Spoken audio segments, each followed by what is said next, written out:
ಆಕಾಶವಾಣಿ ಧಾರವಾಡ. ಸಾಹಿತ್ಯ ಸೌರಭ. ಇಂದಿನ ಸಾಹಿತ್ಯ ಸೌರಭದಲ್ಲಿ ಹಿರಿಯ ಸಾಹಿತಿಗಳು ಹಾಗೂ ಕನ್ನಡ ಪ್ರಾಧ್ಯಾಪಕರಾದ ಡಾಕ್ಟರ್ ವೀರಣ್ಣ ರಾಜೂರ್ ಅವರೊಂದಿಗಿನ ಸಂದರ್ಶನ. ಸಂದರ್ಶಕರು ಶರಣಬಸವ ಚೋಳೀನ್. ಆತ್ಮೀಯ ಕೇಳುಗರೆ, ಸಾಹಿತ್ಯ ಸೌರಭ ಕಾರ್ಯಕ್ರಮಕ್ಕೆ ಸ್ವಾಗತ, ಸುಸ್ವಾಗತ. ಕೇಳುಗರೆ, ನವೆಂಬರ್ ತಿಂಗಳ ನಮಗೆ ಒಂದು ಸಂಭ್ರಮ. ಕನ್ನಡ ಮಾತೃಭಾಷೆ ಬಗೆಗೆ ಒಂದು ಪ್ರೀತಿ, ಒಂದು ಅಭಿಮಾನವನ್ನು ಬೆಳೆಸಿಕೊಂಡು ಅದನ್ನ ಉಳಿಸಿ ಮುಂದೆ ತೆಗೆದುಕೊಂಡು ಹೋಗುವಂತಹ ಒಂದು ಪರ್ವಕಾಲ ಇದು. ಈ ನವೆಂಬರ್ ಅಂದ್ರೆ ನಮ್ಮ 2000 ವರ್ಷಕ್ಕಿಂತಲೂ ಮಿಗಿಲಾದ ಇತಿಹಾಸವನ್ನು ಹೊಂದಿರುವಂತಹ ನಮ್ಮ ಕನ್ನಡ ಭಾಷೆ ಒಂದು ಶಾಸ್ತ್ರೀಯ ಸ್ಥಾನಮಾನವನ್ನು ಪಡೆದಂತಹದ್ದು. ಐತಿಹಾಸಿಕವಾಗಿ ನೋಡ್ತಾ ಇದ್ರೆ ಬಹಳ ಶ್ರೀಮಂತವಾಗಿರುವಂತಹದ್ದು. ಶಿಲಾಶಾಸನಗಳಲ್ಲಿ ವರ್ಣನೆ ಮಾಡಿರುವಂತೆ ಮಹಾರಾಜರ ಆಶ್ರಯದೊಳಗೆ ಬೆಳೆದಂತಹ ಕವಿ ಪಂಗುವರಿರಬಹುದು, ಅವರೆಲ್ಲ ಈ ಕನ್ನಡ ಭಾಷೆಯನ್ನ ಬಹಳ ಅಭಿಮಾನದಿಂದ ಬೆಳೆಸಿದ್ದಾರೆ. ಶ್ರೀಮಂತ ಒಂದು ಪರಂಪರೆಯನ್ನು ಹೊಂದಿರುವಂತಹ ಆ ನಮ್ಮ ಭಾಷೆಯನ್ನ ಉಳಿಸಿ ಬೆಳೆಸಿಕೊಂಡು ಬರಬೇಕಾದಂತ ಜವಾಬ್ದಾರಿ ನಮಗೆಲ್ಲ. ಆದಿಕವಿ ಪಂಪನಿಂದನೇ ಹಿಡ್ಕೊಂಡು ಚಂಪು ಕಾವ್ಯ ಇರಬಹುದು, ಆಮೇಲೆ ಷಟ್ಪದಿ ಕಾವ್ಯ ಇರಬಹುದು, ನಂತರ ನವೋದಯ ಕಾಲ ಇರಬಹುದು, ಹಾಗೆಯೇ ನಮ್ಮ ಬಸವಾದಿ ಪ್ರಮಥರ ವಚನ ಕ್ರಾಂತಿ ಇರಬಹುದು, ದಾಸ ಶ್ರೇಷ್ಠರ ಕೀರ್ತನೆಗಳು ಇರಬಹುದು. ಅಂದ್ರೆ ಎಲ್ಲದರಲ್ಲೂ ಕೂಡ ಕನ್ನಡ ಭಾಷೆ ಹಾಸುಹೊಕ್ಕಾಗಿದೆ. ಆ ಒಂದು ಹಿನ್ನೆಲೆಯನ್ನು ನಾವು ಅರ್ಥ ಮಾಡಿಕೊಂಡ್ರೆ ಮೈ ರೋಮಾಂಚನ ಆಗ್ತದೆ. ಇವತ್ತ ನಮ್ಮ ಜೊತೆಗೆ ನಮ್ಮ ಹಿರಿಯ ಸಾಹಿತಿಗಳಾಗಿರುವಂತಹ ಡಾಕ್ಟರ್ ವೀರಣ್ಣ ರಾಜೂರ್ ಅವರಿದ್ದಾರೆ. ಅವರು ಸಾಕಷ್ಟು ಶ್ರೀಮಂತವಾದ ಅನುಭವವನ್ನ ಅಧ್ಯಾಪನದಲ್ಲಿ ಹೊಂದಿದಂಥವರು. ನಮ್ಮ ಉತ್ತರ ಕರ್ನಾಟಕದಲ್ಲಿ ವಿದ್ಯಾರ್ಥಿಗಳನ್ನ ಕನ್ನಡ ಭಾಷೆಗೆ ಅಣಿಗೊಳಿಸಿದಂಥವರು, ಕನ್ನಡ ಭಾಷೆಯ ಬಗೆಗೆ ಪ್ರೇಮವನ್ನು ಬೆಳೆಸಿಕೊಂಡು ಅದರಲ್ಲಿ ಸಾಧನೆ ಮಾಡಿ ಎತ್ತರಕ್ಕೆ ಏರಿದಂತಹ ಸಾಕಷ್ಟು ವಿದ್ಯಾರ್ಥಿಗಳ ಶಿಕ್ಷಕರವರು. ಬಸವಾದಿ ಪ್ರಮಥರ ವಚನ ಸಂಪಾದನೆ ಇರಬಹುದು, ಬೇರೆ ಬೇರೆ ಕನ್ನಡ ಸಾಹಿತ್ಯದ ಮಜಲುಗಳ ಕುರಿತಂತೆ ದಿನಂಪ್ರತಿ ತುಳಿಯುವಂತಹ ಜೀವ ಡಾಕ್ಟರ್ ವೀರಣ್ಣ ರಾಜೂರ್ ಅವರು. ಈ ಒಂದು ಸಂಭ್ರಮದೊಳಗ ನಿಮ್ಮೆಲ್ಲರ ಪರವಾಗಿ ಡಾಕ್ಟರ್ ವೀರಣ್ಣ ರಾಜೂರ್ ಅವರನ್ನ ಸ್ವಾಗತ ಮಾಡ್ತಾ ಇದ್ದೆ. ನಮಸ್ಕಾರ ಡಾಕ್ಟರ್ ವೀರಣ್ಣ ರಾಜೂರ್ ಅವರು. ಗುರುಗಳೇ, ನೀವು ನಮ್ಮ ಗುರುಗಳು, ನಾವು ನಿಮ್ಮ ವಿದ್ಯಾರ್ಥಿಗಳಾಗಿದ್ವಿ. 1983ರಿಂದ 84 ಒಂದು ವರ್ಷ ಕರ್ನಾಟಕ ಕಾಲೇಜಿನೊಳಗೆ ಇದ್ದಾಗ ಕನ್ನಡವನ್ನು ಇಷ್ಟು ಚೆನ್ನಾಗಿ ಹೇಳ್ತಿದ್ರಿ ನೀವು. ಇನ್ನೂ ಕಣ್ಣಿಗೆ ಕಟ್ಟದ ನಾನು ಕನ್ನಡ ಭಾಷೆ ಮೇಲೆ ಒಂದು ಅಪರಿಮಿತ ಪ್ರೇಮ ಬೆಳಿಲಿಕ್ಕೆ ನೀವು ಕಾರಣ. ಡಾಕ್ಟರ್ ವೀರಣ್ಣ ರಾಜೂರ್ ಅವರೇ, ಈ ಒಂದು ಸಂಭ್ರಮದ ಕಾಲ ಇದೆಯಲ್ಲ ನಮ್ದು, ನವೆಂಬರ್ ತಿಂಗಳ ಅಂದ್ರೆ ತಿಂಗಳ ಪೂರ್ತಿ ಕನ್ನಡ ಭಾಷೆಯ ಕುರಿತಂತೆ ಚಿಂತನೆ ಮಾಡುವಂತಹ ಕಾರ್ಯಕ್ರಮಗಳನ್ನು ಆಕಾಶವಾಣಿ ಹಮ್ಮಿಕೊಂಡಿದೆ. ನವೆಂಬರ್ ತಿಂಗಳಂದ್ರೆ ಕನ್ನಡಿಗರಿಗೆ ಹಬ್ಬದ ತಿಂಗಳ ಇದ್ದ ಹಾಗೆ. ಅದು ಅಂದ್ರೆ ಕನ್ನಡದ ಬಗ್ಗೆ ಚಿಂತನೆ ಮಾಡೋದು, ಕನ್ನಡ ಭಾಷೆಯ ಬಗ್ಗೆ ಅಭಿಮಾನವನ್ನು ಹುಟ್ಟಿಸೋದು, ಕನ್ನಡದ ಶ್ರೀಮಂತಿಕೆಯನ್ನ ತಿಳಿಸೋದು, ಹೀಗೇನೆ ಇರುತ್ತೆ. ಕನ್ನಡ ಸಾಹಿತ್ಯಕ್ಕೆ 1,500 ದೀರ್ಘವಾದಂತಹ ಪರಂಪರೆ ಇದೆ. ಇಲ್ಲಿವರೆಗೆ ಅದು ವೈವಿಧ್ಯಮಯವಾಗಿ ಬೆಳ್ಕೊಂಡು ಬಂದಿದೆ. ವಸ್ತು ಇರಬಹುದು, ರೂಪ ಇರಬಹುದು, ಭಾಷೆ ಇರಬಹುದು, ಧೋರಣೆ ಇರಬಹುದು, ಅನೇಕ ಮೈಲುಗಲ್ಲುಗಳನ್ನ ನಡ್ಕೋತಾ ಬಂದಿದೆ. ಆರಂಭದಲ್ಲಿ ನಮ್ಗೆ ಹಲ್ಮಿಡಿ ಶಾಸನನೇ ಕನ್ನಡದ ಮೊಟ್ಟ ಮೊದಲ ಒಂದು ಕೃತಿ ಅಂತ ಹೇಳ್ತೇವೆ. ನಂತರದಲ್ಲೇ ಒಂದು ಅಲಂಕಾರಿಕ ಗ್ರಂಥ ಸಿಗುತ್ತೆ, ಅದು ಕವಿರಾಜ ಮಾರ್ಗ ಅಂತ. ಆ ಕವಿರಾಜ ಮಾರ್ಗದೊಳಗ ಕನ್ನಡ ನಾಡಿನ ವಿಸ್ತಾರವನ್ನು ಹೇಳ್ತಾನೆ, ಕನ್ನಡಿಗರ ಗುಣ ಸ್ವಭಾವಗಳನ್ನ ಹೇಳ್ತಾನೆ. ಅದು ಅಲಂಕಾರ ಶಾಸ್ತ್ರ ಗ್ರಂಥ ಆದ್ರೂ ಕೂಡ ಅದರೊಳಗ ಕನ್ನಡದ ಅಭಿಮಾನವನ್ನು ಕೆರಳಿಸುವಂತ ಅನೇಕ ವಿಚಾರಗಳು ಅದರೊಳಗ ಬರ್ತಾವ. ಕಾವೇರಿಯಿಂದ ಗೋದಾವರಿಯವರೆಗೆ ಕನ್ನಡ ನಾಡಿನ ವ್ಯಾಪ್ತಿ ಇತ್ತು ಅಂತ ಹೇಳ್ತಾರೆ. ಹೌದು. ಆಮೇಲೆ ಕನ್ನಡಿಗರ ಸ್ವಭಾವ ಹೇಗಿತ್ತು ಅಂದ್ರೆ ಕುರಿತೋದಯಂ ಕಾವ್ಯ ಪ್ರಯೋಗ ಪರಿಣತ ಮತಿಗಳು ಅಂತ ಹೇಳ್ತಾರೆ. ಅಂದ್ರೆ ಜಾನಪದರನ್ನ ದೃಷ್ಟಿಯಲ್ಲಿಟ್ಕೊಂಡು ಕಾವ್ಯ ರಚಿಸಬೇಕಾದ್ರ ಕೇವಲ ಶಾಲೆ ಕಾಲೇಜಿಗೆ ಹೋಗಿ ಅಧ್ಯಯನ ಮಾಡಬೇಕಂತಾನೂ ಇಲ್ಲ, ಜೀವನದ ಪಾಠಶಾಲೆಯಲ್ಲಿ ಕಲ್ತ್ರೆ ಸಾಕು, ಅನುಭವವನ್ನು ಅಭಿವ್ಯಕ್ತಿಪಡಿಸಲಿಕ್ಕೆ ಸಾಧ್ಯ ಆಗುತ್ತ ಅನ್ನೋದನ್ನ, ಅಂದ್ರೆ ನಮ್ಮ ಪರಂಪರೆಯೊಳಗ ಅಂತ ಒಂದು ಜಾನಪದ ಶ್ರೀಮಂತ ಸಾಹಿತ್ಯನೂ ಇತ್ತು ಅನ್ನೋದನ್ನ ಗುರುತಿಸ್ಲಿಕ್ಕೆ ಕುರಿತೋದಯಂ ಕಾವ್ಯ ಪ್ರಯೋಗ ಪರಿಣತ ಮತಿಗಳು ಕನ್ನಡಿಗರು ಅಂತ ಕನ್ನಡದೊಳಗೆ ಭಾವಿಸಿದ ಜನಪದಂ ಅಂತನ್ನುವಂತ ಮಾತು ಅದೇ ಬರ್ತ ಕಾವೇರಿಯಿಂದ ಗೋದಾವರಿ. ಅಂದ್ರೆ ಅಲ್ಲಿಂದ ಇಲ್ಲಿವರೆಗೆ ಅಂದ್ರೆ ಮುಂದೆ ಚಂಪು ಪರಂಪರೆ ಪಂಪನಿಂದ ಹಿಡ್ಕೊಂಡು ಪಂಪ, ರನ್ನ, ಜನ್ನ, ಪನ್ನ ಇತ್ಯಾದಿ ಅನೇಕ ಚಂಪು ಕವಿಗಳು 2 ರೀತಿಯ ವಸ್ತುವನ್ನ ಇಟ್ಕೊಂಡು ಅವ್ರ ಕಾವ್ಯ ಬರೀತಾರೆ. ಒಂದು ಲೌಕಿಕ ಅಂತಾರೆ, ಇನ್ನೊಂದು ಆಗಮಿಕ. ಲೌಕಿಕ ಕಾವ್ಯಕ್ಕೆ ಅವರು ರಾಮಾಯಣ ಮಹಾಭಾರತದ ಕಥೆಯನ್ನ ಆಯ್ಕೆ ಮಾಡ್ಕೋತಾರೆ. ಹಿಂದೇನಿತ್ತು ಅಂದ್ರೆ ವೈದಿಕ ಪರಂಪರೆಯೊಳಗ ರಾಮಾಯಣ ಮಹಾಭಾರತಗಳು ಅಂದ್ರೆ ಅವು ಧಾರ್ಮಿಕ ಕಾವ್ಯಗಳು, ಇತಿಹಾಸ ಕಾವ್ಯಗಳು ಅಂತ ಕರಿತೀವಿ. ಅಲ್ಲಿ ಕೃಷ್ಣನೇ ಮೇಲಾಗಿರ್ತಿದ್ದ. ಕೃಷ್ಣ ಮತ್ತು ರಾಮ ಮುಖ್ಯ ಪಾತ್ರಗಳಾಗಿ ತೋರ್ತಿದ್ದು, ಅವು ಧಾರ್ಮಿಕ ಇತಿಹಾಸ ಕಾವ್ಯ ಅಂತ ಅವನು ಕರಿತಿದ್ರು. ಈ ಜೈನ ಕವಿಗಳು ಏನ್ ಮಾಡಿದ್ರೆ ಅಂದ್ರೆ ಅವನು ಲೌಕಿಕಗೊಳಿಸಿದ್ರು. ಅಂದ್ರೆ ವೈದಿಕವಾದಂತ ರೀತಿಯಲ್ಲಿ ಕೃತಿಗಳನ್ನ ರಚಿಸಲಿಕ್ಕೆ ಶುರು ಮಾಡಿ, ಇಲ್ಲಿ ಕೃಷ್ಣನೂ ಇಲ್ಲ, ಇಲ್ಲಿ ರಾಮನೂ ಇಲ್ಲ. ಇಲ್ಲಿ ಮುಖ್ಯ ಇರೋದು ಏನಂತಂದ್ರೆ ಆ ಕಾಲದ ವೀರ ಮೌಲ್ಯ ಅಂತ ಏನ್ ಹೇಳ, ಆ ವೀರ ಮೌಲ್ಯವನ್ನ ಪ್ರಕಟ ಮಾಡಿದ್ರ ಸಲುವಾಗಿ ಅಲ್ಲೇ ಅರ್ಜುನನನ್ನು ಭೀಮನನ್ನು ಕಥಾನಾಯಕನನ್ನಾಗಿ ಮಾಡಿಕೊಂಡು ಆ ಕೃತಿಗಳನ್ನ ಲೌಕಿಕ ಕೃತಿಗಳು ಅಂತ ಕರೆದರು. ತಮ್ಮ ಧರ್ಮ ಶ್ರದ್ಧೆಯನ್ನ ಪ್ರಕಟ ಮಾಡಲಿಕ್ಕೆ ಜೈನ ಪುರಾಣಗಳಿಂದ ವಸ್ತುವನ್ನ ಆಯ್ಕೆ ಮಾಡಿಕೊಂಡು ಆದಿ ಪುರಾಣ ಬರೆದ್ರು, ಅಜಿತ್ ಪುರಾಣ ಬರೆದ್ರು, ಶಾಂತಿ ಪುರಾಣ ಬರೆದ್ರು. ಹೀಗೇನೆ ಅನೇಕ 24 ಜನ ಏನು ತೀರ್ಥಂಕರಾಗಿ ಹೋಗಿದ್ರಲ್ಲ ಅವ್ರ ಬಗ್ಗೆ ಕೃತಿಗಳನ್ನು ರಚಿಸುವ ಮೂಲಕ ಅವನ್ನೆಲ್ಲ ಅವರ ಆಗಮಿಕ ಕಾವ್ಯ ಅಂದ್ರೆ ಅಂತ ಒಂದು ಪದ್ಧತಿಯನ್ನ ಅವಾಗ ಅವರು ತಂದ್ರು. ಅದಕ್ಕೆ ಮುಖ್ಯವಾಗಿ ಅವರು ಹಳೆಗನ್ನಡ ಭಾಷೆಯನ್ನ ಅಂದ್ರೆ ಆ ಕಾಲಕ್ಕೆ ಸಂಸ್ಕೃತದ ಪ್ರಭಾವ ಕನ್ನಡದ ಮೇಲೆ ಬಹಳ ಆಗಿತ್ತು. ಹಾಗಾಗಿ ಅವಳ ಆರಂಭದ ಜೈನ ಕವಿಗಳು ಸಂಸ್ಕೃತ ಪಂಡಿತರು ಇದ್ರು, ಅಂದ್ರೆ ಉಭಯ ಭಾಷಾ ಪಂಡಿತರು. ಅವರು ಕನ್ನಡನೂ ಬರ್ತಿತ್ತು, ಸಂಸ್ಕೃತನೂ ಬರ್ತಿತ್ತು, ದೇಶಿಯನೂ ಗೊತ್ತಿತ್ತು. ಹಾಗಾಗಿನೇ ಎರಡನ್ನೂ ಇಟ್ಟುಕೊಂಡು ನಾನು ಕಾವ್ಯ ರಚಿಸ್ತೀನಿ ಅಂತ ತಿಳ್ಕೊಂಡು ಎರಡೆರಡು ರೀತಿಯಲ್ಲಿ, ಒಂದು ಧಾರ್ಮಿಕ ಒಂದು ಆಗಮಿಕ, ಹೀಗೆ ಕಾವ್ಯದೊಳಗ ಅಂದ್ರೆ ಭಾಷೆಯೊಳಗ, ಆಮೇಲೆ ವಸ್ತುವಿನೊಳಗ, ಆಮೇಲೆ ಪ್ರಕಾರದೊಳಗ ಚಂಪು ಅನ್ನುವಂತ ಒಂದು ಹೊಸ ಪ್ರಕಾರನೇ ಹುಟ್ಟು ಹಾಕಿದ್ರು. ಇದು ಸಂಸ್ಕೃತದಲ್ಲಿಲ್ಲ. ಬಹಳಷ್ಟು ಪ್ರಕಾರಗಳು ಕನ್ನಡಕ್ಕೆ ಬಂದದ್ವೆಲ್ಲ ಸಂಸ್ಕೃತದಿಂದಾನೆ ಬಂದವು. ಅದು ಷಟ್ಪದಿ ಇರಬಹುದು, ಅಷ್ಟಕ ಇರಬಹುದು, ಶತಕ ಇರಬಹುದು, ಇಂಥವೆಲ್ಲ ವೃತ್ತಗಳಿಂದ ಕೂಡಿದಂತ ಛಂದೋಬಂಧಗಳಿರ್ಬೋದು, ಇವೆಲ್ಲ ಸಂಸ್ಕೃತಿಯಿಂದ ತಗೊಂಡಿದ್ರು. ಆದ್ರೆ ಇವರು ಚಂಪು ಅನ್ನುವಂತ ಒಂದು ಹೊಸ ರೂಪಾನೇ ಸೃಷ್ಟಿ ಮಾಡ್ತಾರೆ. ಅಂದ್ರೆ ಕನ್ನಡಕ್ಕೆ ಕೊಟ್ಟಂತ ಒಂದು ಕೊಡುಗೆ ಇದು. ನಂತರದಲ್ಲಿ ಅದು ಸಂಸ್ಕೃತಕ್ಕೆ ಹೋಗುತ್ತೆ.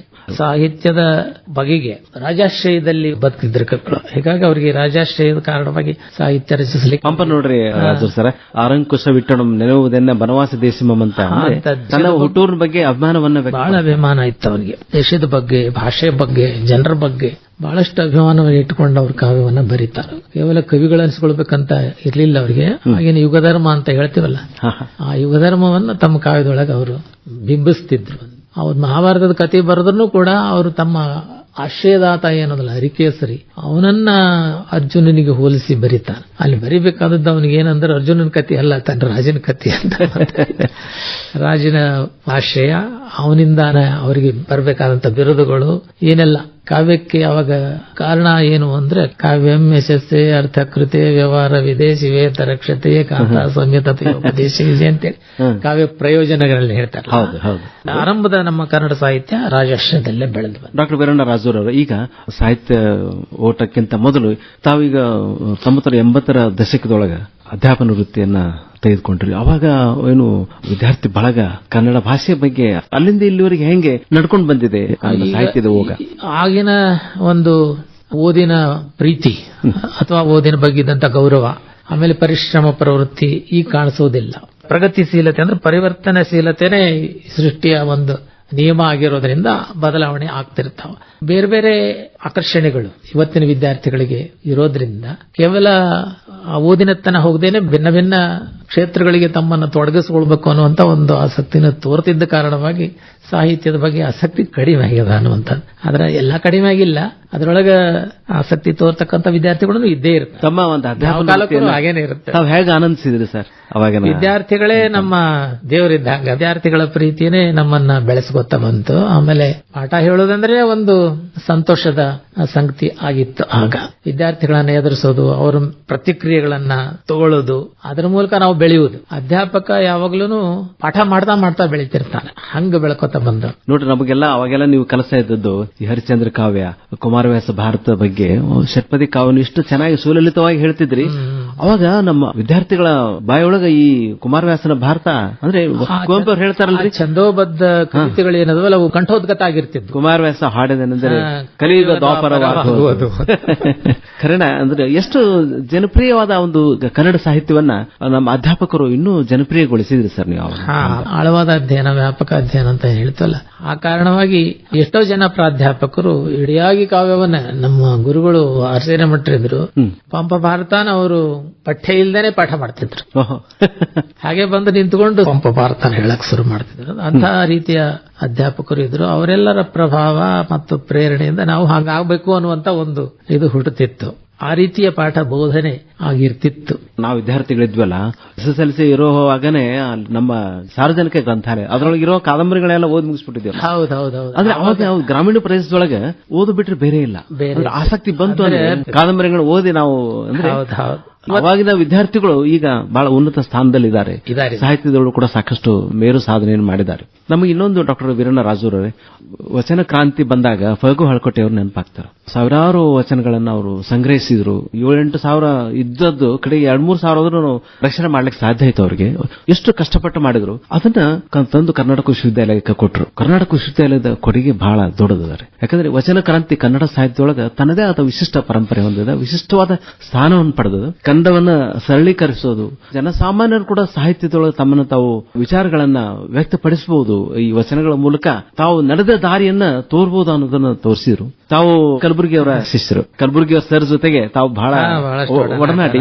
ಕಲಬುರಗಿ ಸರ್ ಕೊಡುಗೆ ಸಂಪಾದನೆ ಸಂಶೋಧನಾ ಕ್ಷೇತ್ರಕ್ಕೆ ಅವ್ರು ಕೊಟ್ಟಂತ ಕೊಡುಗೆ ದೊಡ್ಡದು. ಇನ್ನೊಂದು ಮಾತು ನಿಮ್ಗೆ ಹೇಳಬೇಕಂದ್ರೆ, ಕನ್ನಡ ಸಾಹಿತ್ಯದೊಳಗೆ ಒಂದು ಹೊಸ ಸಾಹಿತ್ಯ ಪ್ರಕಾರವನ್ನ ಹುಟ್ಟು ಹಾಕಿದವರು ವಚನಕಾರರು. ವಚನ ಅನ್ನೋದು ಸಾಹಿತ್ಯ ರಚಿಸಬೇಕು ಅನ್ನುವಂತ ಹಿನ್ನೆಲೆಯೊಳಗೆ ಹುಟ್ಟಿದ್ದಲ್ಲ. ಒಂದು ಸಮಾಜೋಧಾರ್ಮಿಕ ಕ್ರಾಂತಿ ಚಳವಳಿ, ಅಂದ್ರೆ ಸಮಾನತೆಯ ಹಿನ್ನೆಲೆಯೊಳಗೆ ಒಂದು ಸುಸಂಬದ್ಧವಾದ ಸಮಾಜವನ್ನು ನಿರ್ಮಿಸಬೇಕು ಅನ್ನುವಂತ ಹಿನ್ನೆಲೆಯೊಳಗೆ ಹುಟ್ಟಿಕೊಂಡಂತ ಒಂದು ಕ್ರಾಂತಿ. ಅದಕ್ಕೆ ಒಂದು ಮಾಧ್ಯಮ ಬೇಕಾಯ್ತು. ಆ ಮಾಧ್ಯಮನ ವಚನ ಅನ್ನುವಂತ ಒಂದು ಹೊಸ ರೂಪನ ಅವರು ರೂಪಿಸಿಕೊಂಡ್ರು, ಸೃಷ್ಟಿಸಿಕೊಂಡ್ರು. ಅದರ ವಸ್ತು ಯಾವುದು ಅಂದ್ರೆ ಇಡೀ ಬದುಕು, ಮಾನವನ ಎಲ್ಲ ಸಂಗತಿಗಳು ಮತ್ತು ಸಮಸ್ಯೆಗಳು ಅದಕ್ಕೆ ವಸ್ತು.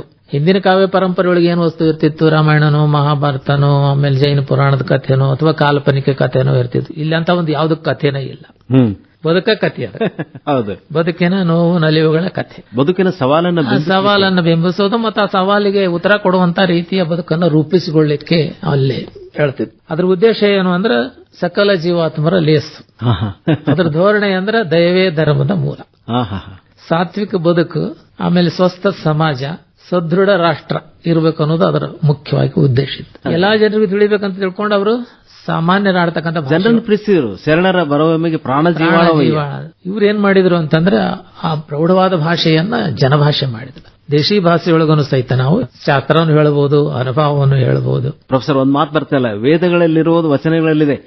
ಅದನ್ನ ಹಿಂಗ್ ಹೇಳ್ತಿರ್ತಾರೆ. ಏನಂದ್ರೆ ಉಪನಿಷತ್ತಿನಲ್ಲಿರೋದೆಲ್ಲ ವಚನದಲ್ಲದ, ವಚನದಲ್ಲಿರೋದೆಲ್ಲ ಉಪನಿಷತ್ತಿನಲ್ಲಿ ಇಲ್ಲ. ಹಿಂದಿನ ಪರಂಪರೆಯೊಳಗಿದ್ದಂತ ಜ್ಞಾನ ಏನದಲ್ಲ ಅದನ್ನೆಲ್ಲ ತಗೊಂಡ್ರು. ಆ ಜ್ಞಾನ ಪರಂಪರೆಗೆ ಇವ್ರು ಏನ್ ಮಾಡಿದ್ರು ಅಂದ್ರೆ ಹೊಸ ರೂಪ ಕೊಟ್ರು, ಹೊಸ ಆವಿಷ್ಕಾರ, ಹೊಸ ಆಯಾಮ ತೆರೆದುಕೊಂಡ್ರು. ಹಾಗಾಗಿ ಇವರು ಆ ಜ್ಞಾನ ಕೇವಲ ವೈಯಕ್ತಿಕವಾಗಿ ಉಳಿಲಿಲ್ಲ, ಅದನ್ನ ಸಾಮಾಜೀಕರಣಗೊಳಿಸಿದ್ರು. ಶರಣರು ಮಾಡಿದ ದೊಡ್ಡ ಕೆಲಸ ಏನು ಅಂತಂದ್ರೆ ವ್ಯಕ್ತಿ, ಸಮಾಜ, ದೇವರು ಎಲ್ಲ ಬೇರೆ ಬೇರೆ ಅಲ್ಲ, ಎಲ್ಲನೂ ನಮ್ಮ ಒಳಗೆ ಇದೆ, ಅವನು ಸೇರಿಸಿದ್ರು. ಅಂದ್ರೆ ವ್ಯಕ್ತಿ, ಸಮಾಜ ಮತ್ತು ದೇವರು, ಇವು ಮೂರಕ್ಕೆ ಒಂದು ಹೊಸ ಆವಿಷ್ಕಾರನ ಕೊಟ್ಟರು. ವ್ಯಕ್ತಿಯಲ್ಲಿದ್ದಂತ ಅಂತರವನ್ನ ಕಡಿಮೆ ಮಾಡಿದ್ರು. ಅಂದ್ರೆ ಎಲ್ಲರೂ ಸಮಾನರು.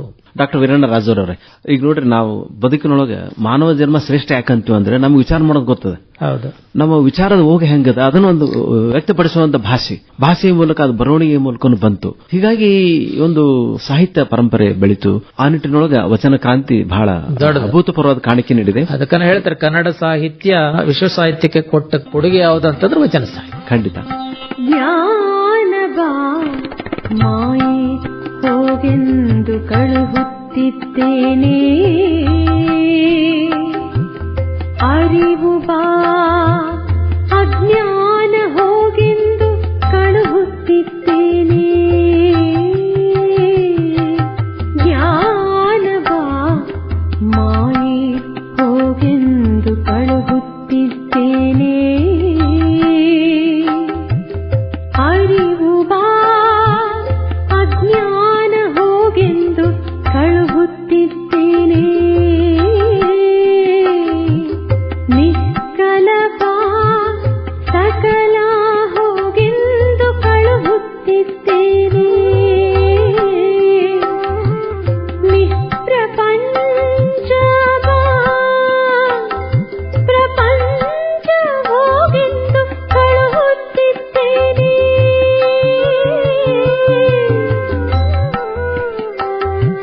ಜ್ಞಾನ ಬಾ ಮಾಯೆ ಹೋಗೆಂದು ಕಳುಹುತ್ತಿದ್ದೇನೆ.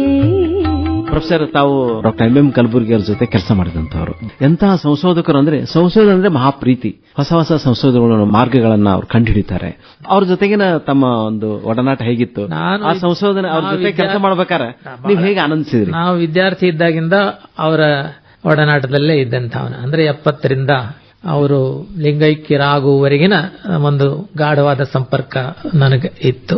ಅವ್ರ ವ್ಯಕ್ತಿತ್ವಕ್ಕೆ 3-4 ಮುಖಗಳದಾವ. ಒಂದು ಮೊದಲನೇ ಮುಖ ಏನು ಅಂತಂದ್ರೆ ಅಧ್ಯಯನ ಮುಖ. ಓದೋದು ಎಲ್ಲವನ್ನೂ ಓದೋದು. ನಮ್ಮ ಹಿಂದಿನ ಪಾಂಡಿತ್ಯ ಪರಂಪರೆಯ ವಿದ್ವಾಂಸರಿಗೆ ಏನಿರ್ತಿತ್ತು ಅಂತಂದ್ರೆ ಏನೆಲ್ಲವನ್ನ ತಿಳ್ಕೊಳ್ಬೇಕು. ಅದು ಛಂದಸ್ ಇರ್ಬೋದು, ಅದು ಅಲಂಕಾರ ಇರ್ಬೋದು, ಅದು ವ್ಯಾಕರಣ ಇರ್ಬೋದು, ಅದು ಹಳೆಗನ್ನಡ ಇರ್ಬೋದು, ಅದು ನಡುಗನ್ನಡ ಇರ್ಬೋದು, ಅದು ಶಾಸ್ತ್ರ ಇರ್ಬೋದು, ಎಲ್ಲವನ್ನೂ ತಿಳ್ಕೊಳ್ಬೇಕು. ಅಂದ್ರೆ ಅಂತರ್ಶಿಸ್ತೀಯ ಅಧ್ಯಯನ ಅಂತ ಹೇಳ್ತೀವಲ್ಲ, ಬಹುಶಿಸ್ತೀಯ ಅಧ್ಯಯನ ಮಾಡಬೇಕು ಅನ್ನುವಂತ ಒಂದು ಉತ್ಕಟ ಇಚ್ಛೆ ಇರ್ತಿತ್ತು ಅವ್ರಿಗೆ. ಹಾಗಾಗಿ ಒಬ್ಬ ಪ್ರಾಧ್ಯಾಪಕ ನೀನು ವ್ಯಾಕರಣ ಹೇಳಂದ್ರೆ ಹೇಳಕ ಶುರು ಮಾಡ್ತಿದ್ರು ನಾವು. ಅಂದ್ರೆ ಅಂಥ ಒಂದು ವಿಸ್ತಾರವಾದ ವ್ಯಾಪಕ ಅಧ್ಯಯನ ಓದು ಇರ್ತಿತ್ತು. ಮೊದಲನೇ ಮುಖ ಅಧ್ಯಯನ ಮುಖ ಅವ್ರದ್ದು. ಎರಡನೇ ಮುಖ ಯಾವುದು ಅಂತಂದ್ರೆ ಬೋಧನಾ ಮುಖ. ಅಧ್ಯಯನ ಮಾಡಿದ ನಂತರ ಅಧ್ಯಾಪಕರಾದರು. ಅಧ್ಯಾಪಕರಾಗಿಂದ ನಿಜವಾದ ರೀತಿಯ ಪಾಠ ಹೇಗೆ ಮಾಡಬೇಕು, ವಿದ್ಯಾರ್ಥಿಗಳ ಜ್ಞಾನ ಕ್ಷಿತಿಜವನ್ನ ವಿಸ್ತರಿಸುವ ರೀತಿಯಲ್ಲಿ ಪಾಠ ಹೇಗೆ ಮಾಡಬೇಕು, ಪ್ರಭಾವಶಾಲಿಯಾಗಿ ಹೇಗೆ ಪಾಠ ಮಾಡಬೇಕು ಅನ್ನೋದನ್ನ ಅವರು ನೋಡೇನೆ ಕಲಿಯಬೇಕು ಅನ್ನುವಂಥದ್ದು. ಓದು ಪೂರ್ಣ ಆಗೋದು ಶಿಕ್ಷಕ ಆದ್ಮೇಲೆ. ಅದೇ ಅಂದ್ರೆ ನಾವು ಅಲ್ಲಿ ಕೇವಲ ಪರೀಕ್ಷೆಗಾಗಿ ಓದಿರ್ತೀವಿ, ಇಲ್ಲಿ ನಿಜವಾದ ಪರೀಕ್ಷೆ ಶುರು ಆಗತ್ತೆ. ಹೌದಲ್ಲ, ಅವ್ರನ್ನ ಎದುರಿಸಬೇಕಲ್ಲ. ಅವ್ರು ಕೇಳೋ ಪ್ರಶ್ನೆಗಳಿಗೆ ನಾವು ಉತ್ತರ ಕೊಡುವಂತ ರೀತಿಯಲ್ಲಿ ತಯಾರಾಗಿ ಹೋಗ್ಬೇಕಾಗತ್ತೆ. ಅವಾಗ ನಾವು ವರ್ಷಕ್ಕೊಮ್ಮೆ ಪರೀಕ್ಷೆ ಕೊಡ್ತಿದ್ವಿ. ಇಲ್ಲೇ ಪ್ರತಿ ಕ್ಲಾಸಿಗೂ ಪರೀಕ್ಷೆಗೆ ನಾವು ಈಡಾಗಬೇಕಾಗಿತ್ತು. ಹೀಗಾಗಿ ಎರಡನೇದವ್ರ ಮುಖ ಅಂದ್ರೆ ಪಾಠದ ಮುಖ. ಮೂರನೇ ಹಂತದೊಳಗೆ ಅವರು ಸಂಶೋಧನಾ ಮುಖ್ಯ ಆದ್ರು. ಆಗ ಬರೀಲಿಕ್ಕೆ ಇಡೀ ಜಗತ್ತಿಗೆ ಪರಿಚಯ. ಇಬ್ಬರು ಮಹಾ ಸಂಶೋಧಕರು ನಮ್ಮ ಕನ್ನಡ ನಾಡೊಳಗ ಅಂದ್ರೆ ಅವರು ಸಮಕಾಲೀನ. ಒಬ್ರು ಆ ಕಡೆ ಚಿದಾನಂದಮೂರ್ತಿಗಳು ಕಲಬುರಗಿ ಅವರು ಶಾಸನಗಳನ್ನು ಕುರಿತಂತೆ ಅವರು ಶಾಸನ ಆರಂಭದೊಳಗ ಇವರು ಮುಖ್ಯವಾಗಿ ಶಾಸನ ಇಟ್ಕೊಂಡಿದ್ರು. ಶಾಸನ ಮತ್ತು ಹಳೆಗನ್ನಡ ಕಾವ್ಯಗಳಲ್ಲೇ ಹೆಚ್ಚು ಪರಿಣತಿಯನ್ನು ಪಡ್ಕೊಂಡಿದ್ರು. ನಂತರದಲ್ಲಿ ಬಸವಪೀಠಕ್ಕೆ ಅವರು ಅಧ್ಯಾಪಕರ ನಂತರ ವಚನ ಸಾಹಿತ್ಯ ಕಡೆ ಬಂದ್ರು. ಅವರು ಮೊದಲ ವಚನ ಸಾಹಿತ್ಯ ಕಡೆ ಅವರಿಗೆ ಆಸಕ್ತಿ ಇರಲಿಲ್ಲ. ಮೂರನೇ ಅವರದ ವ್ಯಕ್ತಿತ್ವದ ಮುಖ ಅದು ಅಂದ್ರೆ ಸಂಶೋಧನೆ ಮುಖ. ಸಂಶೋಧನೆಯ ಹರವು ಎಷ್ಟು ದೊಡ್ಡದಿತ್ತು ಅಂತಂದ್ರೆ ಎಲ್ಲಾ ರೀತಿಯ ಸಂಶೋಧನೆ, ಒಂದಲ್ಲ ಎರಡಲ್ಲ ಮೂರ್ನಾಲ್ಕು ರೀತಿಯ ಸಂಶೋಧನೆ. ಒಂದು ಆಕರ ಶೋಧ ಅಂತ ಇರ್ತದೆ. ಆಕರ ಶೋಧ ಶಾಸನಗಳು ಎಲ್ಲೆಲ್ಲ ಅವನ್ನೆಲ್ಲ ತಂದು ಕಲೆ ಹಾಕೋದು, ಅವನ್ನ ಸಂಗ್ರಹ ಮಾಡೋದು, ಅದನ್ನ ವರ್ಗೀಕರಣ ಮಾಡೋದು, ಅದರ ಬಗ್ಗೆ ಪರಿಚಯ ಕೊಡೋದು. ಇದು ಆಕರ ಮುಖ್ಯ ಸಂಶೋಧನೆ ಅಂತ ಓದಿರ್ತದೆ. ಇನ್ನೊಂದು ವ್ಯಾಖ್ಯಾನ ಮುಖಿ ಅಂತಿರ್ತದೆ. ಆಕರಗಳನ್ನ ಇಟ್ಟುಕೊಂಡು ಅದರ ಒಳಗಿನ ವಿಷಯವನ್ನು ವ್ಯಾಖ್ಯಾನ ಮಾಡೋದು. ಮತ್ತೊಂದು ಸಾಂಸ್ಕೃತಿಕ ರೀತಿಯಲ್ಲಿ ಅವನು ಅಧ್ಯಯನ ಮಾಡೋದು ಅಂತ. ಈಗ 4-5 ರೀತಿಯ ಸಂಶೋಧನೆಯ ವಿಧಾನಗಳನ್ನ ಅವರು ಸೃಷ್ಟಿ ಮಾಡಿಕೊಂಡ್ರು. ಕಾವ್ಯ ಸಂಪಾದನೆ ಮಾಡಿದರು, ಶಾಸನ ಸಂಪಾದನೆ ಮಾಡಿದರು, ಆಮೇಲೆ ಅದರ ಬಗ್ಗೆ ವ್ಯಾಖ್ಯಾನ ಮಾಡಿದರು, ಅದರ ಬಗ್ಗೆ ಸಂಶೋಧನೆ ನಡೆಸಿದ್ರು, ಸಾಂಸ್ಕೃತಿಕವಾದ ಅಧ್ಯಯನಗಳನ್ನ ನಡೆಸಿದ್ರು. 4ನೇದು ಯಾವುದು ಅಂದ್ರೆ ಯೋಜನಾ ಮುಖ್ಯ. ಅನೇಕ ಯೋಜನೆಗಳನ್ನ ಸೃಷ್ಟಿ ಮಾಡೋದ್ರ ಮೂಲಕ ಮಠಕ್ಕೆ ಕೊಡೋದು, ಆಮೇಲೆ ಬೇರೆ ಬೇರೆ ಸಂಸ್ಥೆಗಳಿಗೆ ಯೋಜನೆಗಳನ್ನು ಕೊಡೋದು. ಪುಸ್ತಕ ಪ್ರಕಟಣೆ ಯೋಜನೆ ಇರ್ಬೋದು, ಅಥವಾ ಅಧ್ಯಯನದ ವಿಧಾನಗಳ ಯೋಜನೆ ಇರ್ಬೋದು. ಎಲ್ಲಾ ಅಧ್ಯಾಪಕರನ್ನ ಓದ್ಲಿಕ್ಕೆ ಸಂಶೋಧನೆ ಮಾಡಲಿಕ್ಕೆ ಹಚ್ಚುವಂತ ಒಂದು ಕೆಲಸ ಮಾಡಿದ್ರು. ವರ್ಷಕ್ಕೆ ನೀವು 1-2 ಯೋಜನೆಗಳನ್ನು ತಗೋಬೇಕು. ಒಂದು ವೈಯಕ್ತಿಕ ಯೋಜನೆ, ಒಂದು ವಿಭಾಗದ ಯೋಜನೆ ಅಂತ ತಿಳ್ಕೊಂಡು ಕೊಟ್ಟವನ್ನ ಪೂರೈಸೋದು. ಅವ್ರ ಕಾಲಕ್ಕೆ 100 ಪುಸ್ತಕಗಳು ಪ್ರಕಟ ಆದವು. ಕೊನೆಗೆ ಅವರು ಸಮಾಜಮುಖಿ ಆದ್ರು. ಮೊದಲು ಓದಿದ್ರು, ಆಮೇಲೆ ಬೋಧನೆ ಮಾಡಿದ್ರು, ಆಮೇಲೆ ಸಂಶೋಧನೆ ಮಾಡಿದ್ರು, ಆಮೇಲೆ ಯೋಜನೆಗಳನ್ನು ರೂಪಿಸಿದ್ರು. ಕೊನೆಗೆ ಸಮಾಜಮುಖಿಯಾಗಿ ನಮ್ಮ ಸಮಾಜನ ಹೇಗೆ ನಾವು ವ್ಯವಸ್ಥಿತವಾಗಿ ಕಟ್ಟಬೇಕು ಅನ್ನುವಂತ ಒಂದು ಚಿಂತನೆಯಲ್ಲಿ ನಡೆಸಿದ್ರು. ತುಂಬಾ ವಸ್ತುನಿಷ್ಠವಾಗಿ ಪ್ರೊಫೆಸರ್ ಕಲಬುರ್ಗಿ ಅವರನ್ನ ತಾವು ವಿಶ್ಲೇಷಣೆ ಮಾಡಿದ್ರೆ ಸಂತೋಷ. ಡಾಕ್ಟರ್ ವೀರಣ್ಣ ರಾಜೂರ್ ಅವರೇ, ಈಗ ನಾವು ಸಾಕಷ್ಟು ಮಾತಾಡ್ತಾ ಇದ್ವಿ. ಕನ್ನಡ ಸಾಹಿತ್ಯದ ಒಂದು ಬೆಳವಣಿಗೆ ಬಹಳ ಉಚ್ಚರಾಯ ಸ್ಥಿತಿ ಅಂದ್ರೆ ನವೋದಯ ಕಾಲ ರೀ. ಮಾಸ್ತಿ ವೆಂಕಟೇಶ್ ಅಯ್ಯಂಗಾರ್, ಕುವೆಂಪು, ಬೇಂದ್ರೆ, ಎಂತಹ ಘಟಾನುಘಟಿಗಳು, ತರಾಸು, ಆಮೇಲೆ SL ಭೈರಪ್ಪ ಅವರು, ಅಂದ್ರೆ ಎಲ್ಲ ಪ್ರಕಾರಗಳಲ್ಲೂ ಕೂಡ ಬಹಳ ವೈವಿಧ್ಯಮಯವಾಗಿ ಕನ್ನಡ ಭಾಷೆ. ಅದು ಕನ್ನಡ ಭಾಷೆ ಅದು ಹೇಳಿದ್ನಲ್ಲ, 1-3-4 ಘಟ್ಟದೊಳಗೆ ನಡೆದ ಬಂತು. ಮೊದಲಿಗೆ ಹಳೆಗನ್ನಡ ಆಯ್ತು, ಆಮೇಲೆ ನಡುಗನ್ನಡದಾಗ ವಚನ ಸಾಹಿತ್ಯ ಆಯ್ತು, ಆಮೇಲೆ ಮುಂದೆ ಬದ್ಧಾಸ ಸಾಹಿತ್ಯ ಬಂತು, ಆಮೇಲೆ ಷಟ್ಪದಿ ಇತ್ಯಾದಿ ಎಲ್ಲ ಕಾವ್ಯಗಳು ಬಂತು. ಈ ನವೋದಯ ಯಾವಾಗ ಬಂತು ಅಂದ್ರೆ ಪಾಶ್ಚಾತ್ಯ ಸಾಹಿತ್ಯದ ಅನುಕರಣೆಯಿಂದ ಅದು ನವೋದಯ ಸಾಹಿತ್ಯ. ಹೌದು, ಅದನ್ನು ಕೂಡ ನವೋದಯ ಕೇವಲ ಪಾಶ್ಚಾತ್ಯರ ಅನುಕರಣೆ ಆಗಲಿಲ್ಲ, ನಮ್ಮ ದೇಸಿ ಮೂಲದಿಂದನೂ ಸಹಿತ, ನಮ್ಮ ಜಾನಪದ ಮೂಲದಿಂದ ಬೇಕಾದಷ್ಟು ನಮ್ಮ ಬೇಂದ್ರೆ ಅವರೆಲ್ಲ ಜಾನಪದ ಮೂಲದಿಂದ ಇದನ್ನು ಮಾಡಿಕೊಂಡಂಥವ್ರು. ಮಾರ್ಗ ಸಾಹಿತ್ಯದ ಹಿನ್ನೆಲೆಯೊಳಗೆ ಕುವೆಂಪರು ಬೆಳೆದು ಬಂದ್ರು, ಇವರು ದೇಸಿ ಸಾಹಿತ್ಯದ ಹಿನ್ನೆಲೆ ಬೆಳೆದು ಬಂದ್ರು. ಅನೇಕ ಜನ ನವೋದಯ ಕವಿಗಳು, ಅದು ಕಥೆ ಇರಬಹುದು, ಕಾದಂಬರಿ ಇರಬಹುದು, ಕಾವ್ಯ ಇರಬಹುದು, ನಾಟಕ ಇರಬಹುದು, ಬೇರೆ ಬೇರೆ ಪ್ರಕಾರಗಳು. ಹಿಂದೆ ಕೇವಲ ಸೀಮಿತ ಪ್ರಕಾರಗಳಿರ್ತಿದ್ವು. ನವೋದಯ ಕಾಲಕ್ಕೆ ಬಂದಾಗ ಅನೇಕ ಪ್ರಕಾರಗಳಲ್ಲಿ ನಮ್ಮ ಸಾಹಿತ್ಯ ಬಹಳ ಶ್ರೀಮಂತವಾಗಿ ಬೆಳೆದು ಬಂತು. ಹೀಗಾಗಿ ಕನ್ನಡ ಸಾಹಿತ್ಯದ ಶ್ರೀಮಂತಿಕೆ ಯಾವುದೇ ಸಾಹಿತ್ಯಕ್ಕೂ ಕಡಿಮೆ ಆದದ್ದು ನಾವು ಹೇಳಬಹುದು. ಖಂಡಿತವಾಗಿ. ನವೋದಯ ನಂತರ ಪ್ರಗತಿಶೀಲ ಅಂತ ಬಂತು, ಆಮೇಲೆ ನವ್ಯ ಅಂತ ಬಂತು, ದಲಿತ, ಬಂಡಾಯ ಅಂತ ಬಂತು, ಇನ್ನು ನವ್ಯೋತ್ತರ ಅಂತ ಒಂದು ಬರುವುದದ. ಅಂದ್ರೆ ಕಾಲಕ್ಕ ಏನೇನು ಬೇಕೋ ಅದನ್ನೆಲ್ಲ ಕನ್ನಡ ಸಾಹಿತಿಗಳು ಕೊಟ್ಕೊತಾ ಬಂದ್ರು, ಸ್ಪಂದಿಸ್ಕೊತಾ ಬಂದ್ರು. ಸಾಹಿತ್ಯ ಕೇವಲ ಅದು ಸಾಹಿತ್ಯವಾಗಿ ಉಳಿದೇನೆ ಸಾಹಿತ್ಯ ಬದುಕಿಗಾಗಿ ಅನ್ನುವಂತ ಒಂದು ರೀತಿ ಮುಂದೆ ನಡ್ಕೋತ ಬಂದ ಕಾರಣವಾಗಿ ಬದುಕು ಬೇರೆ ಅಲ್ಲ, ಸಾಹಿತ್ಯ ಬೇರೆ ಅಲ್ಲ, ಆ ರೀತಿಯಲ್ಲಿ ನಮ್ಮ ಕನ್ನಡ ಸಾಹಿತ್ಯ ಬೆಳ್ಕೊಂಡು ಬಂದೈತೆ ಮುಂದೆ. ಡಾಕ್ಟರ್ ವೀರಣ್ಣ ರಾಜೂರ್ ಅವರೇ, ಈಗ ನೋಡ್ರಿ ತಾವು ಕಲಬುರಗಿ ಸರ್ ಅಂತ ಗರಡಿ ಒಳಗೆ ತಯಾರಾಗಿ ಇವತ್ತು ನೋಡ್ರಿ ನಮ್ಮ ಕರ್ನಾಟಕ ವಿದ್ಯಾವರ್ತಕ ಸಂಘದ ಪಾಟೀಲ್ ಪುಟ್ಟಪ್ಪ ಅವರ ಒಂದು ಮೇರು ಸಾಧಕರು. ಹೌದು. ಈಗ ನೋಡ್ರಿ ನಮಗೆ ಕನ್ನಡ ಸಾಹಿತ್ಯದೊಳಗೆ ಒಂದು ಉತ್ತಮವಾಗಿ ಒಂದು ಯಾವ್ದು ಸಂಪಾದನೆ ಆಗಿರ್ಬೋದು, ಒಂದು ಸಂಘಟನೆ ಆಗಿರ್ಬೋದು, ನಮ್ಗೆ ಈಗ ಸದ್ಯದ ಮಟ್ಟಿಗೆ ಧಾರವಾಡದೊಳಗೆ ಮುಖ್ಯವಾಗಿ ಬರೋ ಹೆಸರು ಡಾಕ್ಟರ್ ವೀರಣ್ಣ ರಾಜು. ಹಂಗೇನಿಲ್ಲ ಅಂದ್ರೆ ಈಗ ತಾವು ಭಾಷಾ ಸೇವೆಯೊಳಗೆ ಕನ್ನಡ ಭಾಷೆಯ ಒಂದು ಕೊಡುಗೆ ನೀಡೋದ್ರೊಳಗೆ ತಾವು ಏನೇನು ಶ್ರೀಮಂತ ಅನುಭವಗಳನ್ನು ಪಡ್ಕೊಂಡ್ರಿ? ನಾನು ಮೊದಲಿಗೆ ಆ ಸೃಜನ ಸಾಹಿತ್ಯ ಒಳಗಾನೆ ಕೆಲಸ ಮಾಡಿದವ, ಹಳ್ಳಿ ಒಳಗೆ ಬೆಳೆದವ. ಹೀಗಾಗಿ ಅಲ್ಲೇ ನಾಟಕದ ಪ್ರಭಾವ ಬಹಳ ನನಗೆ. ನಾಟಕ ಆಡೋದು, ನೋಡೋದು, ಆಡಿಸೋದು, ಬರೆಯೋದು ಶುರುವಾಯಿತು. ಈಗನೂ ಸಹಿತ ಪ್ರತಿ ವರ್ಷ ನಮ್ಮ ಊರೊಳಗೆ ಒಂದು ನಾಟಕ ಮಾಡಿಸ್ತಿರ್ತಾನೆ. ಅವಾಗ ಬರೆದು ಮಾಡಿಸ್ತಿದ್ದೆ, ಈಗ ಯಾರು ಇದ್ದದ್ರೆ ಮಾಡಿಸ್ತೀವಿ ಅಥವಾ ಹಳೆ ನಾಟಕನ ಮತ್ತೊಮ್ಮೆ ಕಲಿಸೋದು ಹೀಗೆಲ್ಲ ಇರುತ್ತೆ. ಅಂದ್ರೆ ಆ ಸಂಪ್ರದಾಯನ ಬಿಟ್ಟಿಲ್ಲ. ಆಮೇಲೆ ನಾನು ವಿಶ್ವವಿದ್ಯಾಲಯಕ್ಕೆ ಬಂದ ನಂತರ ನನ್ನ ದಿಕ್ಕ ಬದಲಾಯಿತು ಅಂತ ಇಲ್ಲಿ ಸಂಶೋಧನೆಯಲ್ಲಿ ತೊಡಗಿದೆ. ಆಮೇಲೆ ಅದರೊಳಗೇನೆ ಹಸ್ತಪ್ರತಿ ಭಾಂಡಾರ, ಅದು ವಚನ ಭಾಂಡಾರದೊಳಗೆ ನಾನು ಸಂಶೋಧಕ ಆಗಿ ಸೇರಿದ ಕಾರಣವಾಗಿ ಅಲ್ಲಿಯ ಕೆಲಸ ಮಾಡಬೇಕಾಯ್ತು. ಹಾಗೆ ಅದರ ಪ್ರಭಾವ ಹೆಚ್ಚಾಯ್ತು, ವಚನ ಸಾಹಿತ್ಯದ ಪ್ರಭಾವ ಹೆಚ್ಚು ಮಟ್ಟಿಗೆ ವಚನ ಸಾಹಿತ್ಯ ಕ್ಷೇತ್ರದೊಳಗೆ ಕೆಲಸ ಮಾಡಲಿಕ್ಕೆ ಕಾರಣ ಆಯಿತು. ಕಲಬುರಗಿ ಸರ್ ಒಂದು ದೊಡ್ಡ ಕೆಲಸ ಮಾಡಿ ಹೋದ್ರು. ಅಂದ್ರೆ ಇಡೀ ಇದುವರೆಗೆ ಸಿಗ್ತಕ್ಕಂಥ ಎಲ್ಲಾ ವಚನಗಳ ಒಂದು ಸಮಗ್ರ ಸಾಹಿತ್ಯ ಸಂಪುಟವನ್ನು ತಗೊಂಡು ಬಂದ್ರು. ವಚನ ಸಾಹಿತ್ಯ ಸಮಗ್ರ ಸಾಹಿತ್ಯ ಸಂಪುಟಗಳನ್ನ ಒಂದು 15 ಸಂಪುಟದೊಳಗೆ ಅವನು ಪ್ರಕಟ ಮಾಡಿದ್ರು. ಆ ಯೋಜನೆಯೊಳಗೆ ನನ್ನನ್ನು ತೊಡಗಿಸಿಕೊಂಡ್ರು. ನಾವು 5 ಮಂದಿ ಇದ್ದೆ. ನಾನು ಹೆಚ್ಚು ಮಟ್ಟಿಗೆ ಅಲ್ಲೇ 5 ಸಂಪುಟಗಳನ್ನ 15ರೊಳಗೆ 5 ಸಂಪುಟ ತಯಾರು ಮಾಡುವಂತ ಒಂದು ಅವಕಾಶ ನನಗೆ ಸಿಕ್ತು. ಆಮೇಲೆ ಮುಂದೆ ಅವರು ಲಿಂಗೈಕ್ಯ ಆದ ನಂತರ ಈ 4ನೇ ಆವೃತ್ತಿ ಮಾಡಿದ್ವಿ ಮೊನ್ನೆ. ಅದರ ಪ್ರಧಾನ ಸಂಪಾದಕನಾಗಿ ಕೆಲಸ ಮಾಡೋದು ಆ ಒಂದು ಅವಕಾಶ ನನಗೆ ಸಿಕ್ತು. ಹೀಗಾಗಿ ಆ ಕ್ಷೇತ್ರದೊಳಗೆ ನಾನು ಹೆಚ್ಚು ತೊಡಗಿಕೊಳ್ಳಕ್ಕೆ ಸಾಧ್ಯ ಆಯಿತು. ಸೃಜನ ನಾನು ಸ್ವಲ್ಪ ಹಿಂದಿಟ್ಟೆ. ಈ ಸಂಶೋಧನೆ ವಚನ ಸಾಹಿತ್ಯದ ಬಗ್ಗೆ ಹೆಚ್ಚು ಕೆಲಸ ಮಾಡ್ಕೊತಾ ಹೊರಟೆ ಅಂತ. ಡಾಕ್ಟರ್ ವೀರಣ್ಣ ರಾಜೂರ್ ಅವರೇ, ತಾವು ಬಹಳ ಜನಪ್ರಿಯ ಶಿಕ್ಷಕರು, ವಿದ್ಯಾರ್ಥಿಗಳ ಅಚ್ಚುಮೆಚ್ಚಿನ ಶಿಕ್ಷಕರು. ತಮ್ಮ ಆ ಒಂದು ಅಧ್ಯಾಪನದೊಳಗೆ ಬಹಳ ಸಾರ್ಥಕತೆಯನ್ನು ಕಂಡುಕೊಂಡಂತವ್ರು. ನೀವು ಹೇಳಿದ್ರಿ ಸೃಜನಶೀಲತೆ ಬಗ್ಗೆ ಹೇಳ್ತಾ ಇದ್ರಿ. ನೋಡ್ರಿ, ಅವಾಗ ಒಂದು ಕಾಲದೊಳಗ ನಾಟಕ ಪರಂಪರೆ ಏನಿತ್ತಲ್ಲ, ರಂಗನಾಟಕ ಬಹಳ ದೊಡ್ಡ ದೊಡ್ಡ ಕಾಣಿಕೆ ನೀಡಿದೆ. ಚಂದೋಡಿ ಲೀಲಾ ಇರ್ಬೋದು, ಏಳಿಗೆ ಎನ್ ಬಸವರಾಜ್ ಇರ್ಬೋದು. ಅಂದ್ರೆ ಬೇರು ಕಲಾವಿದರು ಬಂದು ಹೋದ್ರು. ಮತ್ತೆ ದೊಡ್ಡ ದೊಡ್ಡ ಸಂಘಟಕರು, ಅವಾಗ ಒಂದು ನಾಟಕ ಸಂಘಟನೆ ಮಾಡ್ಲಿಕ್ಕೆ ಸಾಕಷ್ಟು ಜನ ಮುಂದೆ ಬರ್ತಿದ್ರು. ನಮ್ಮ ಪುಟ್ಟರಾಜ ಗವಾಯಿಗಳು ಅವರು ದೊಡ್ಡ ಕಾಣಿಕೆ ನೀಡಿದ್ರು. ಸಹಿತ ಅದು ಅವ್ರ ಕಂಪನಿ ಅದಲ್ಲ, ಗವಾಯಿಗಳ ಕಂಪನಿ ಈಗಲೂ ಸಹಿತ ನಾಟಕ ಪ್ರದರ್ಶನ ಮಾಡಿದ್ರೆ ನಾಟಕ ಕ್ಷೇತ್ರದ ಕೊಡುಗೆಯೂ ನಮ್ಮ ಕನ್ನಡ ದೊಡ್ಡದು. ಸಾಹಿತ್ಯ ಪರಂಪರೆಗೆ ಕರ್ನಾಟಕದೊಳಗಂತೂ ಅದು ವೃತ್ತಿ ರಂಗಭೂಮಿ ಪರಂಪರೆ ಏನದಲ್ಲ, ಅದು ದೊಡ್ಡ ಕೊಡುಗೆಯನ್ನ ಕೊಟ್ಟ. ಜನಪದ ಕಲಾವಿದರು ಕೂಡ ಅಷ್ಟೇ. ಜನಪದ ಬಯಲಾಟ ಪಾರಿಜಾತದಿಂದ ಆಮೇಲೆ ಯಕ್ಷಗಾನ ಅಂತ ಆ ಕಡೆ ಒಂದು ಪರಂಪರೆ ಬೆಳೆದು ಬಂತು. ಅಂದ್ರೆ 3 ರೀತಿಯ ರಂಗಭೂಮಿ ನಮ್ಮಲ್ಲೇ. ಅದು ಕರ್ನಾಟಕದ ವಿಶೇಷತೆ. ಅದು ಒಂದು ವೃತ್ತಿ ರಂಗಭೂಮಿ, ಇನ್ನೊಂದು ಜಾನಪದ ರಂಗಭೂಮಿ, ಮತ್ತೊಂದು ಹವ್ಯಾಸ ರಂಗಭೂಮಿ ಅಂತ. ಉಳಿದ ಕಡೆ ಹಂಗಿಲ್ಲ. ಇಲ್ಲಿ ಅದನ್ನ ವಿಶೇಷವಾಗಿ ನಾವು ಪ್ರತ್ಯೇಕವಾಗಿ ಬೆಳೆಸ್ಕೊಂತ ಬಂದಿದ್ದೀವಿ. ಆರಂಭದಿಂದಲೇ ಇದೆಲ್ಲ ಕನ್ನಡದೊಳಗೆ ಭಾವಿಸಿದ ಜನಪದಂ ಅಂತ ಹೇಳಿ ಜನಪದದಿಂದನೇ ಎಲ್ಲ ಬೆಳೆದಿದ್ದು. ಡಾಕ್ಟರ್ ವೀರಣ್ಣ ರಾಜೂರ್ ಅವರೇ, ಈಗ ಆಕಾಶವಾಣಿ ಕೂಡ ಈಗ 75 ವರ್ಷದ ಒಂದು ಸಂಭ್ರಮದೊಳಗದ, ಅಮೃತ ಮಹೋತ್ಸವದ ಸಂಭ್ರಮ. ಆಕಾಶವಾಣಿ ಕೂಡ ಈ ಸಾಹಿತ್ಯ ಪರಂಪರೆಗೆ ತನ್ನದೇ ಆದ ಕೊಡುಗೆ ನೀಡಿದೆ, ವಿಶೇಷ ಪ್ರಾಣಿಕೆಯನ್ನು ನೀಡೋದು. ನಾನು 70 ನಾನು ಧಾರವಾಡಕ್ಕೆ ಕಲಿಯಕ್ಕೆ ಬಂದೆ. ಆ ಕಾಲದಿಂದನೂ ಆಕಾಶವಾಣಿ ಜೊತೆಗೆ ನನ್ನ ಸಂಪರ್ಕ. ಯುವವಾಣಿ, ನಾವೇನು ಯುವಕರಲ್ಲ, ಆಗ ಯುವವಾಣಿಯಲ್ಲೇ ನಾವು ಕಥೆ ಬರೆಯೋದು, ನಾಟಕ ಮಾಡೋದು, ಕ್ವಿಜ್ದಿಂದ ಶುರು ಆದ ಆರಂಭದಲ್ಲೇ. ಈ ಆಕಾಶವಾಣಿ ಒಂದು ರೀತಿಯಲ್ಲೇ ಯುವ ಬರಹಗಾರರಿಗೆ ಒಂದು ತರಬೇತಿ ಕೇಂದ್ರ ಇದ್ದಂಗೆ.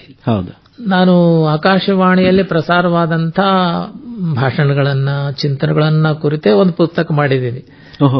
ಚಿಂತನ ಮಾಲೆ ಅಂತ ಒಂದಿದೆ. ಆಮೇಲೆ ಜ್ಞಾನದ ಬಲದಿಂದ ಅಂತ ಒಂದು ಪುಸ್ತಕ ಮಾಡಿದ್ದೇನೆ. ಅದರಾಗೆಲ್ಲ ಆಕಾಶವಾಣಿಯಲ್ಲಿ ಪ್ರಸಾರವಾದಂತ ಚಿಂತನೆಗಳು, ಭಾಷಣಗಳು, ಸಂದರ್ಶನಗಳು, ಆಮೇಲೆ ಪುಸ್ತಕ ಪರಿಚಯ, ಇವನ್ನೆಲ್ಲ ಕೂಡ್ಕೊಂಡೇ ಮಾಡಿದ್ದು. ಅಂದ್ರೆ ಯುವ ಬರಹಗಾರರಿಗೆ ಒಂದು ರೀತಿ ವೇದಿಕೆ ಇದು. ಆ ಕಾರಣವಾಗಿ ಕನ್ನಡ ಸಾಹಿತ್ಯ ಬೆಳೆಯುವಲ್ಲಿ, ಅದು ಯಾವುದೇ ಸಾಹಿತ್ಯ ಇರ್ಬೋದು, ನಾಟಕ ಇರಬಹುದು ಅಥವಾ ಕಥೆ ಇರಬಹುದು, ಕಾದಂಬರಿ ಇರಬಹುದು, ನವೋದಯ ಕಾಲದ ಅಂದ್ರೆ ಹೊಸಗನ್ನಡ ಸಾಹಿತ್ಯದ ಎಲ್ಲಾ ಪ್ರಕಾರಗಳನ್ನ ಬೆಳೆಸಲಿಕ್ಕೆ, ಅಂತ ಬರಹಗಾರರನ್ನ ಸೃಷ್ಟಿ ಮಾಡಲಿಕ್ಕೆ ಆಕಾಶವಾಣಿ ಒಂದು ವೇದಿಕೆಯಾಗಿ ಕೆಲಸ ಮಾಡಿದ್ದನ್ನ ನಾನು ಕಂಡುಕೊಂಡಿದ್ದೀನಿ. ಅಂದ್ರೆ ನಾನು ಸೃಜನ ಸಾಹಿತ್ಯದ ಒಂದು ಬೆಳವಣಿಗೆಯಲ್ಲಿ ಆಕಾಶವಾಣಿಯ ಏನು ಋಣ ಬಹಳ ದೊಡ್ಡದು ನನ್ನ ಮೇಲೆ ಅಂತಕ್ಕಂಥದ್ದು. ಈಗ ಅದು 75 ವರ್ಷ ತುಂಬಿದ್ದು. ಆ ಸಂದರ್ಭದೊಳಗೆ ವಿಶೇಷವಾದಂತ ಕಾರ್ಯಕ್ರಮಗಳಂತ ಹಮ್ಮಿಕೊಳ್ಳಿಕ್ಕೆ ವಿಚಾರ ಮಾಡಿದ್ದು ಅಥವಾ ಯೋಜನೆಗಳನ್ನು ಹಾಕೊಂಡದ್ದು ಬಹಳ ಸಂತೋಷ ಅನಿಸ್ತದ. ಅದು ಒಂದು ರೀತಿಯಲ್ಲಿ ಅನುಕರಣೀಯ ರೀತಿಯ ಒಂದು ಕಾರ್ಯಕ್ರಮವಾಗಿ ರೂಪುಗೊಳ್ಳಿ ಅನ್ನುವಂಥದ್ದು ನನ್ನ ಆಶೆ.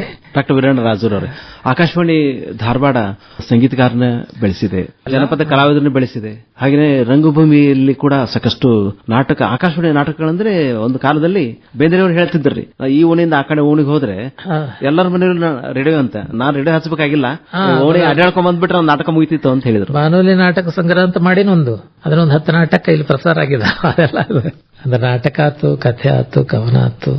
ಈ ಆಕಾಶವಾಣಿಯ ಶ್ರೀಮಂತ ಪರಂಪರೆ ಏನಿದೆಲ್ಲ 75 ವರ್ಷದ್ದು, ತಾವು ಹೆಂಗೆ ಆನಂದಿಸಿದ್ರಿ? ಹೇಗೆ ಅದರದ ಒಂದು ಪ್ರಭಾವಳಿ ಹೆಂಗೆ? ಎಲ್ಲ ಟಿವಿ ಪಾವಿ ಬರೋದಕ್ಕಿಂತ ಮೂಲದಲ್ಲೇ ನಾವು ರೇಡಿಯೋನ ಇಟ್ಕೊಂಡೇನೆ ಆಕಾಶವಾಣಿ ಎಲ್ಲ ಅಂದ್ರೆ ಆರಂಭದಿಂದ ಒಂದೇ ಮಾತ್ರ ಇಟ್ಕೊಂಡು ನಾಟಕ ಅವರೆಲ್ಲ ರಾತ್ರಿಯಲ್ಲೆಲ್ಲ ಕೇಳುತ್ತಿದ್ವಿ. ನಮ್ಮ ಸಿಗ್ನೇಚರ್ ಟೂನ್ ಕೂಡ ಒಂದು ವಿಶಿಷ್ಟವಾಗಿದೆ. ಕೃಷಿ ರಂಗದ ಟೂನು ಅದು ಎಲ್ಲಿಗೆ ಸಿಗುವುದಿಲ್ಲ, ಧಾರವಾಡದ ವಿಶೇಷ ಅದು.